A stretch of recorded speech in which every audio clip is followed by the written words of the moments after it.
Hello and welcome to all my students. जैसे कि आप स्टूडेंट्स को पता है कि अभी हम लोग वोकैब का सीरीज़ कर रहे हैं। वो वोकैब का सीरीज़ जो CHSL में आया था, काफ़ी सारा हमने ख़त्म भी कर लिया। अब now we are on the verge of completion. अब हम सारा सीरीज़ ख़त्म करने के कगार पे हैं। तो चलो, अभी मैंने फिल अप द ब्लैंक्स का सीरीज़ शुरू किया है। आई थिंक मोस्ट प्रोबेबली आपने 15 तक पहले देख चुके हैं। ठीक है, 15 तक मैंने करवा दिया था वो फिल अप द ब्लैंक्स जो इस साल CHSL एग्जाम में आया था। ओके तो चलो आगे कंटिन्यू करते हैं। ओके और जो स्टूडेंट्स इस चैनल पे पहली बार आए हैं, और काफ़ी सारे बच्चे, काफ़ी सारे स्टूडेंट्स टेलीग्राम चैनल का लिंक मांग रहे थे, तो टेलीग्राम चैनल का लिंक वीडियो के डिस्क्रिप्शन पे, ये जो वीडियो है इसके नीचे डिस्क्रिप्शन पे टेलीग्राम का लिंक दिया हुआ है, वहीं से जुड़ना है टेलीग्राम पे। ओके अदरवाइज यहाँ से नहीं जुड़ोगे ना, कुछ फेक नकली वाले पे पहुँच जाओगे, क्योंकि सारे PDFs वगैरह टेलीग्राम पे अवेलेबल हो जाएगा। ओके और सारे स्पेशल क्लासेस जो अनअकैडमी का फ्री क्लासेस आता है, सारे क्लास का लिंक्स, जितने भी फ्री क्लासेस, जितने भी पेड बैचेस है, कोई भी इन्फॉर्मेशन हो आपको टेलीग्राम पे मिलेगा। एंड अबव ऑल आपको हर दिन टेलीग्राम पे क्विज भी मिलता है। तो so I want all my students के टेलीग्राम से जुड़ना जरूरी है। ठीक है, तो चलो हमने 15 तक फिल अप द ब्लैंक्स कर लिया था। Now let us move ahead. Scientist all over the world are engaged in dash how to find a vaccine for COVID-19। सारे वर्ल्ड के साइंटिस्ट इंगेज है क्या करने में? ठीक है, क्या करने में? They are engaged in researching, how to find, scrutinizing, how to find, investigating और inspecting। देखो हम अपना ऑप्शन को छाटते हैं। स्क्रूटिनाइजिंग का मतलब होता है ना, बहुत बारीकी से जांच पड़ताल। ओके किसी चीज़ का बहुत बारीकी से जांच पड़ताल कर रहे हैं, तो स्क्रूटिनाइजिंग तो होगा नहीं। और इंस्पेक्टिंग का मतलब है फिजिकली कहीं पे जाके जांच पड़ताल करना। जैसे आपके स्कूल में इंस्पेक्शन के लिए इंस्पेक्टर्स आते हैं कहीं पे जाके। अब हमारे मैक्सिमम बच्चों का आंसर हो सकता है रिसर्च जाए, बट आंसर इन्वेस्टिगेटिंग है। ठीक है, फिर मैंने बच्चों से पूछा कि क्या आंसर दिया है CHSL ने, उन्होंने बोला कि मैम इन्वेस्टिगेटिंग ही दिया है। अब आप बोलोगे कि मैम वैक्सीन का इन्वेस्टिगेशन कैसे होगा? देखो यहाँ पे दिया है ना, at a time all over the world. Research कोई सिंगल व्यक्ति भी कर सकता है, रिसर्च तो कोई भी कर सकता है, बट कोई एक एपिडेमिक आया है, कोई भी पैंडेमिक आया है और पूरे लोग एक ही समय पे उस डिजीज पे लेके जांच पड़ताल कर रहे हैं उसका वैक्सीन बनाने के लिए, तो उसके लिए हम इन्वेस्टिगेट कर रहे हैं। इन्वेस्टिगेट मतलब बारीकी से जांच पड़ताल हो रहे हैं। सारे लोग अपना अपना इन्वेस्टिगेशन कर रहे हैं कि कैसे कोविड के लिए वैक्सीन लाया जाए। रिसर्च नहीं होगा, रिसर्च इज सिंपली रिसर्च मतलब सिंपली रिसर्च हो रहा है। और यहाँ पे क्या है कि किसी आपदा वगैरह, कोई इमरजेंसी आ गई है और सब मिलके एक ही चीज़ पे जांच पड़ताल हो रही है वैक्सीन निकालने के, तो आंसर इज इन्वेस्टिगेटिंग। हो सकता है एग्जाम में आप रिसर्चिंग करके आए होंगे। Dash of adulterated food stuff being sold in the market. ठीक है, डैश ऑफ अडल्टरेटेड मतलब मिलावटी फूड स्टफ से डैश रहना है। अब ये सेंटेंस देखना, अवेयर हमारा एडजेक्टिव है, अवेयर होना एडजेक्टिव है। वरी भी एडजेक्टिव है। वरी का मतलब भी होता है केयरफुल होना। अवेयर का मतलब होता है जागरूक होना किसी चीज से। ठीक है, अवेयर के साथ भी ऑफ लगता है, वरी के साथ भी ऑफ लगता है, बी वर के साथ भी ऑफ लगता है और कॉशियस के साथ भी ऑफ लगता है। इसका मतलब भी है केयरफुल होना, और ये भी एडजेक्टिव है। अब आप अपने ऑप्शंस को देखो, 3 एडजेक्टिव है, बट बी वर का मतलब होता है बी वेयर रहना, मतलब सावधान रहना। ये एक वर्ब है, तो 3 ऑप्शन एडजेक्टिव है और एक ऑप्शन वर्ब है। Now you have to decide whether you need an adjective और वेदर यू नीड एन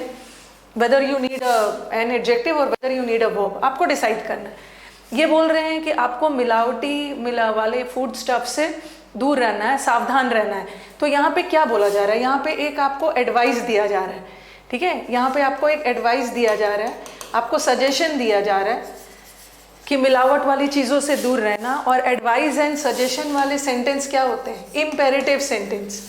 ये एक वाक्य है, इसमें अभी तक हमें वर्ब नहीं मिला है, तो हमें वर्ब की ज़रूरत है। और यहाँ पे सजेशन दिया जा रहा है, मतलब इम्पेरेटिव सेंटेंस है, और इम्पेरेटिव सेंटेंस हमेशा वर्ब से शुरू होता है। Go there, respect your elders, अपने बड़ों की रिस्पेक्ट करिए। तो all these are imperative sentence, and an imperative sentence starts with a verb. Imperative sentence verb से शुरू होता है, तो यहाँ पे बी वर्ड लगाएंगे, हमें वर्ब चाहिए। नो डाउट सारे वर्ड्स अपने साथ ऑफ लेता है, but B word off. I am sorry to dash on you at this late hour. Sentence देखो, I am sorry to interfere के साथ ऑन नहीं होता है, इंटरफेयर के साथ ऑन नहीं होगा। I am sorry to interrupt on you नहीं होगा। I am sorry to instruct, instruct के साथ तो ऑन लगता है नहीं। Answer is intrude. इंट्रूड का मतलब होता है ना किसी को बिना इन्फॉर्म किए उनके घर पहुंच जाना और उन्हें डिस्टर्ब करना, किसी को डिस्टर्ब करना, इंट्रूड। वैसे इंट्रूड का मतलब इंट्रूडर्स, इंट्रूड किसी जगह पे भी आप इंट्रूड करते हो। द एनिमी इंट्रूडेड ऑन या अपॉन द टेरिटरी, घुसपैठ के सेंस में, किसी जगह पे घुसपैठ कर रहे हो, बट यहाँ घुसपैठ के सेंस में नहीं है। ओके यहाँ पे इंट्रूड ऑन यू मतलब मैंने बिना बोले, बिना इन्फॉर्म किए कहीं पे पहुंच जाना, तो इंट्रूड ऑन यू, इंट्रूड के साथ ऑन लगता है। The train is dash for Bihar, the train is the train is dash for Bihar मतलब ये ट्रेन बिहार के लिए है, मतलब बिहार तक जाएगा ये ट्रेन, ये ट्रेन बिहार तक जाएगी। तो यहाँ पे the train is bound, bound for, bound for का मतलब होता है डेस्टिन टू, मतलब इसका डेस्टिनेशन बिहार के लिए। The train is destine to Bihar मतलब ये ट्रेन बिहार तक जाएगी और ये it is bound for Bihar. Okay मतलब this train will travel to, bound for का मतलब है travelling in a particular direction. This train will bound for Bihar मतलब this train will travel to Bihar. अगर डेस्टिन रहता ना तो डेस्टिन के साथ आप टू लगाते, बट बाउंड के साथ फॉर भी लगता है, फॉर लगता है। बट कभी कभी बाउंड के साथ हम टू भी लगाते हैं। You are bound to do, bound to do मतलब आपको ये करना ही है, आपके ऊपर बाध्यता है, रिस्ट्रिक्शन है, दिस इज मैंडेटरी। कभी कभी हम बाउंड के साथ विथ भी लगा देते हैं, किसी को किसी चीज से बांधा गया है, he was bound with a chain मतलब उसको हथकड़ियों में बांधा गया। तो बाउंड के साथ डिफरेंट प्रेपोजिशन लगता है, ये याद रखना है। यहाँ जो सेंटेंस जा रहा था उसके अकॉर्डिंग बाउंड के साथ मैंने फॉर लगाया, मतलब लेकिन अगर बाउंड के साथ टू भी लगता है, जैसे मैंने लिखा है the students are bound to do the work, ये स्टूडेंट्स को काम को करना ही है। टीचर ने बोला कि बच के नहीं जा सकते हैं, you are bound to do that मतलब आपके लिए मैंडेटरी है, आपको करना ही है, तो वहाँ बाउंड टू लगाई। और the prisoner was bound with a chain, prisoner को चेन से हथकड़ियों में बांध दिया गया। द प्रिजनर वॉज बाउंड, तो बाउंड के साथ विथ भी लगता है जब आप किसी चीज़ से किसी के मूवमेंट को रोक दे रहे हैं, ठीक है, बाधित कर दे रहे हैं, मूवमेंट को रोक दे रहे हैं। और यहाँ तो बाउंड फॉर ट्रैवलिंग के सेंस में, एक जगह से दूसरे जगह, डेस्टिन्ड है, डेस्टिन्ड होता तो टू लगाते। The old building was dash by the authorities, answer बताना। The old building was dash by the authorities, अधिकारियों ने ओल्ड बिल्डिंग को क्या किया, पुल डाउन कर लिया। पुल डाउन का मतलब होता है डिमोलिश, खत्म कर देना, डिस्ट्रॉय करना, बिल्डिंग को गिरा देना, डिमोलिश कर देना, ठीक है, गिरा देना, डिमोलिश कर देना। और पुल्ड ऑफ का मतलब क्या होता है, टू बी सक्सेसफुल, कोई भी काम को सक्सेसफुली कर लेना, ऐसा भी कर सकते हैं, जैसे भी टू अचीव समथिंग सक्सेसफुली कोई चीज़ को आपने अचीव कर लिया, ऐसे बोलते हैं ना, ही पुल्ड ऑफ वेल का मतलब है उसने मतलब अच्छे से चीज़ को हासिल कर लिया, वो जीत गया।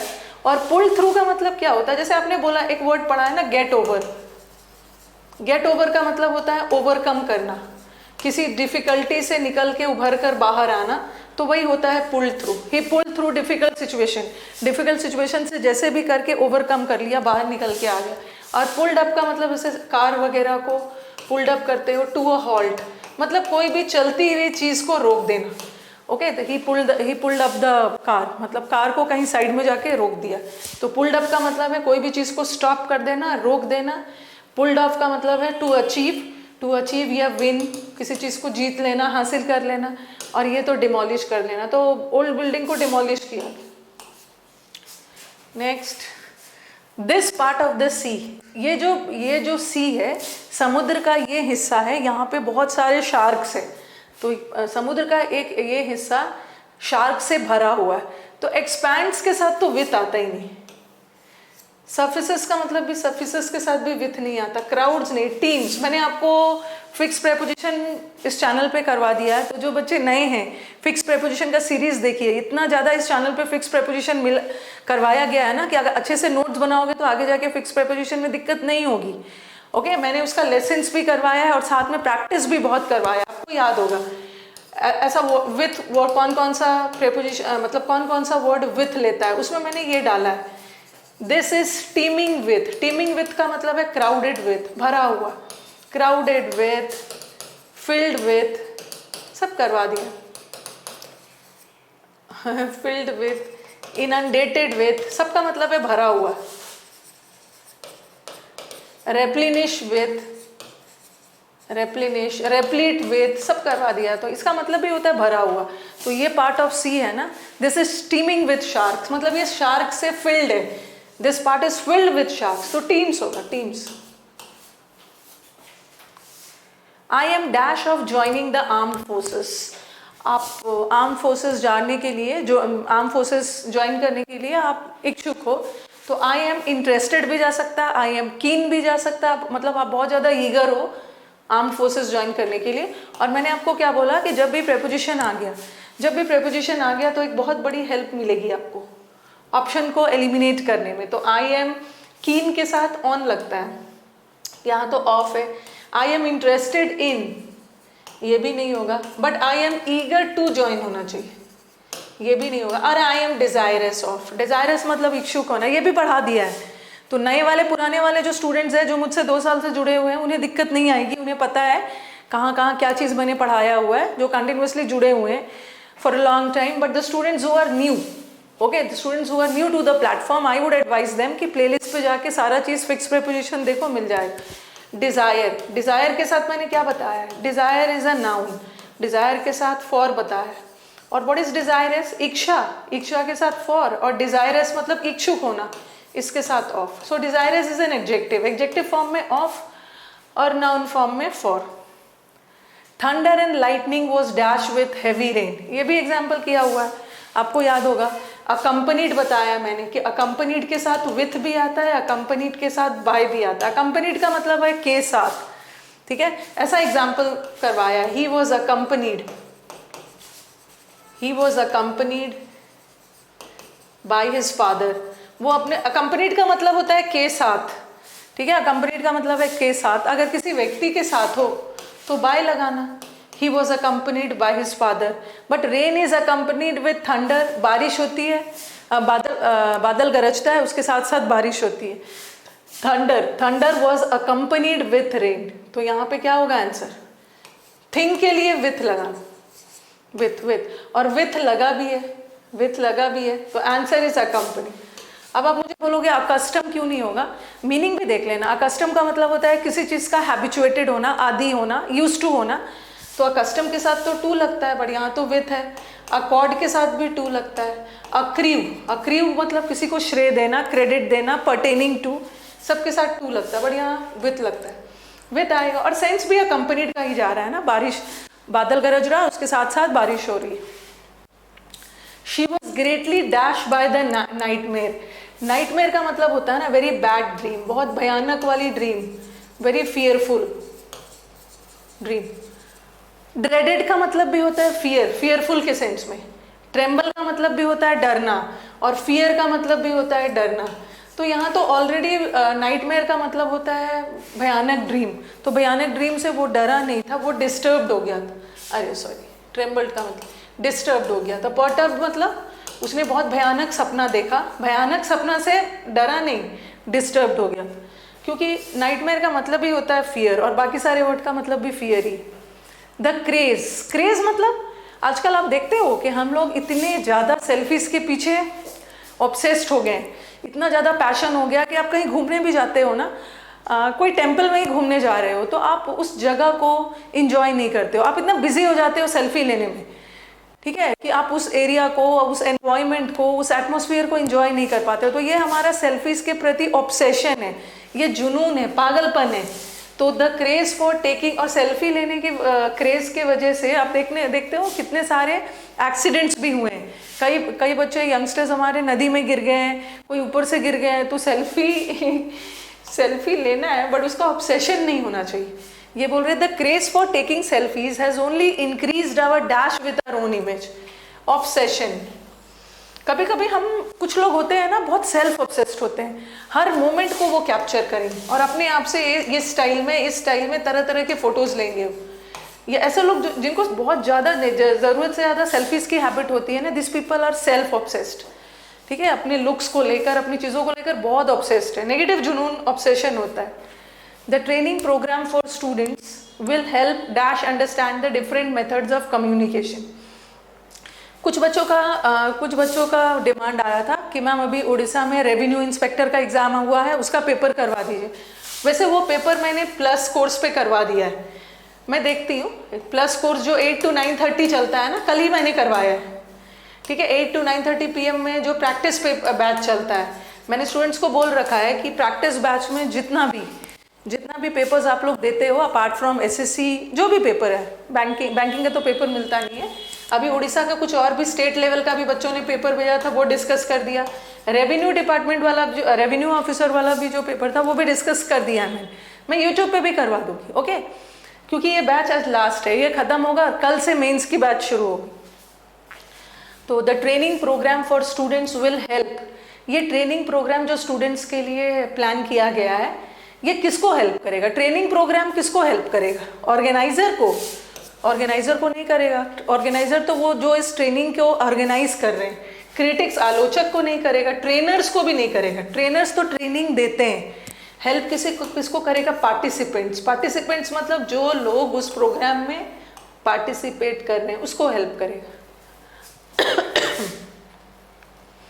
हैव यू चेक्ड, आपने क्या चेक किया है?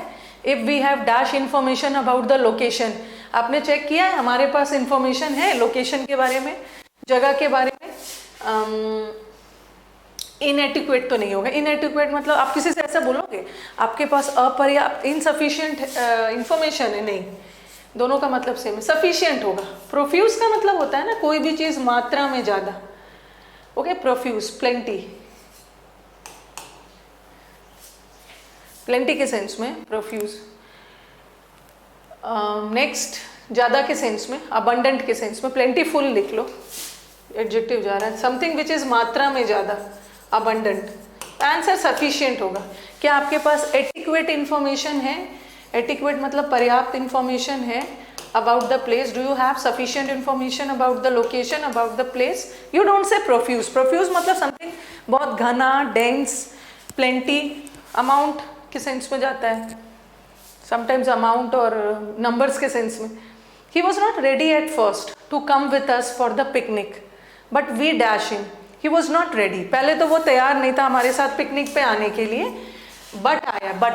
बट वाला सेंटेंस गोज कॉन्ट्राडिक्टरी। पहले तो वो रेडी नहीं था, बट बाद में हमने उसको कन्विंस कर लिया। आइसोलेट का मतलब है अलग करना, आइसोलेट करना, अलग करना, सेपरेट करना। तो सेपरेट तो नहीं किया, कंट्रोल नहीं किया, कंसल्ट नहीं किया, हमने उसको परसुएड किया, हमने उसको कन्विंस कर लिया, मना बुझा लिया, हमने उसको ब्रिंग ओवर कर लिया। ब्रिंग अराउंड करना, ब्रिंग अराउंड या ब्रिंग अराउंड कर लिया। Don't worry I will bring him over, bring over कर लिया।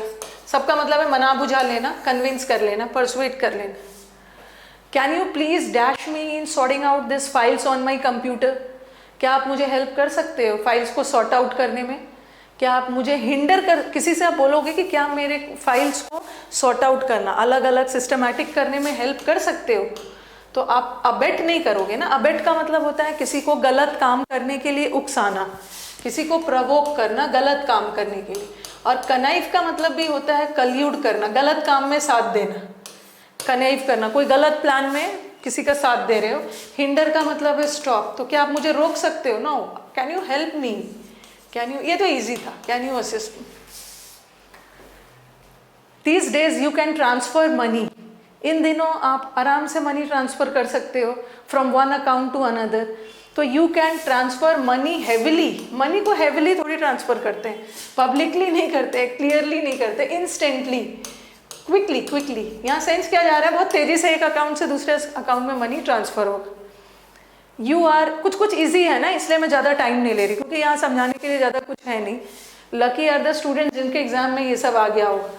You are dash responsible for this condition. हाँ, आप खुद ही रिस्पॉन्सिबल हो इस कंडीशन के लिए। तो यू का रिफ्लेक्सिव योर सेल्फ बनेगा ना, आई का माई सेल्फ, इट का इट सेल्फ, दे का themselves. All the dash candidates, okay, all the dash candidates who take the test will receive score cards. जो भी कैंडिडेट्स, लेजिबल तो नहीं होगा, लेजिबल और इलेजिबल नहीं होगा। Legible means that can be red, जिनकी हैंड राइटिंग अच्छी है, जिसको पढ़ा जा सकता है। क्लियर हो, क्लियर, लेजिबल, और इनलेजिबल कैन नॉट बी रेड, जिसकी हैंडराइटिंग अच्छी नहीं होती, अनक्लियर होती। और आप इनटाइटल्ड होते हो ना किसी राइट्स के लिए, ओके मतलब आपका राइट है, आप अपने अधिकारों के लिए एंटाइटल्ड होते हैं। जैसे you are entitled to vote, you are entitled to vote मतलब वोट करना आपका अधिकार है, किसी अधिकार के लिए आप हो ना, तो तब हम एंटाइटल लगाते हैं। बट किसी एग्जाम के लिए पूरे क्राइटेरिया को फुलफिल कर रहे हैं, एग्जाम्स के लिए एलिजिबल होते हैं, योग्य, आपने पूरा फुलफिल स्टैंडर्ड को फुलफिल किया है, क्राइटेरिया को फुलफिल किया, तो जो भी कैंडिडेट्स एलिजिबल है, एंटाइटल नहीं है, एंटाइटल हम अधिकारों के लिए होते हैं।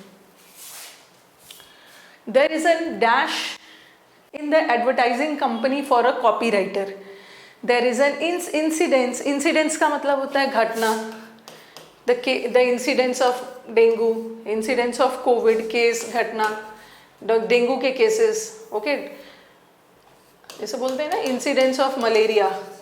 इंसिडेंट अलग होता है, इंसिडेंट का मतलब होता है कोई घटना, घटना, इंसिडेंट ये घटना, और इंसिडेंट्स का मतलब होता है केसेस, केसेस, ये भी आंसर नहीं है। और देयर इज एन ओकेजन भी नहीं है, there is an instance, instance का मतलब होता है एग्जाम्पल।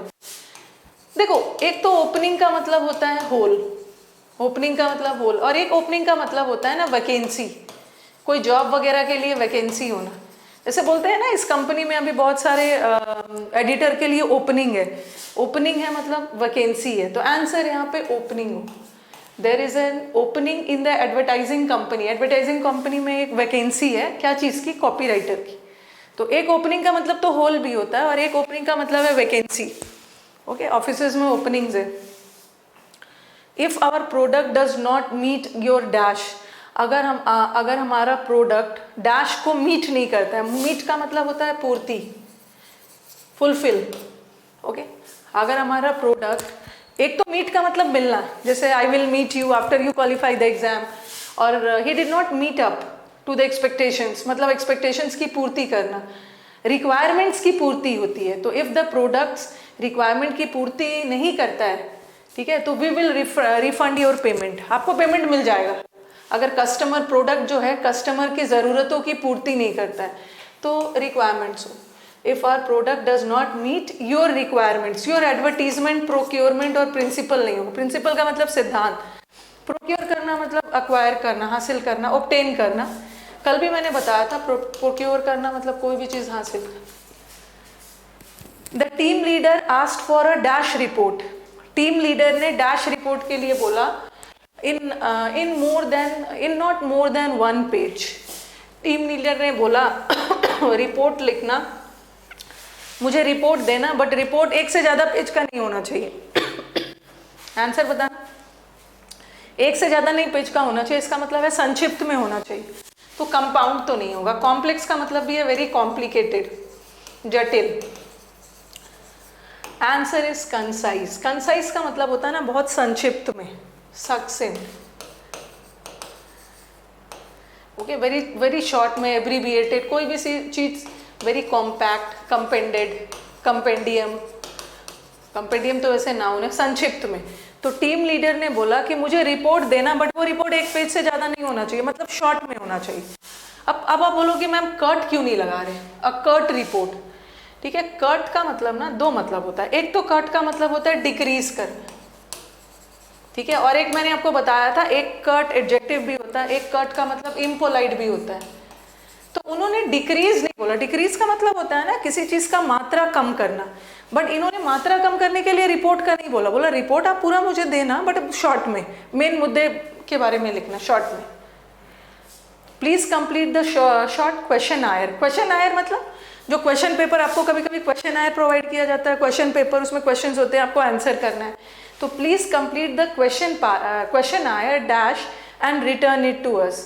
क्वेश्चन आयर को फिल करो, एक आपका आता है, जैसे कभी कभी आप कोई प्रोडक्ट या कुछ भी चीज़ यूज़ करते हो ना, तो एक क्वेश्चन आयर दे देते हैं, आप बताओ इसके बारे में, आपका फीडबैक वगैरह देने के लिए, अपने व्यूज़, अपने कमेंट्स लिखना होता है। तो please complete the questionnaire, separated ना, कंक्लूडेड खत्म करना, एक्सक्लूडेड बाहर कर, अटैच, जो क्वेश्चन आयर है, जो क्वेश्चन पेपर है, जो पेपर अटैच है, उसको कंप्लीट करके हमें वापस करना है, ठीक है, वापस करना है, रिटर्न करना है, जो चीज़ अटैच है उसको भर के फिर से रिटर्न करो। We admit students with dash academic backgrounds, हम ऐसे स्टूडेंट्स को एडमिट करते हैं ना जिसके एकेडमिक बैकग्राउंड्स मतलब डैश हो, जैसे वो साइंस में भी अच्छा हो, फिजिकल साइंस में भी अच्छा हो, बिजनेस में भी अच्छा हो, कॉमर्स में भी अच्छा है, तो मतलब बहुत सारे चीज़ों में अच्छा है, तो इसके लिए क्या होगा, डाइवर्स। सेम का मतलब तो एक जैसा, सेम भी नहीं, सिमिलर भी नहीं हुआ, डाइवर्स। डाइवर्स का मतलब होता है विविध, different, different, multi talented, different, diverse, बहुमुखी हो, डाइवर्स, विविधता के सेंस में।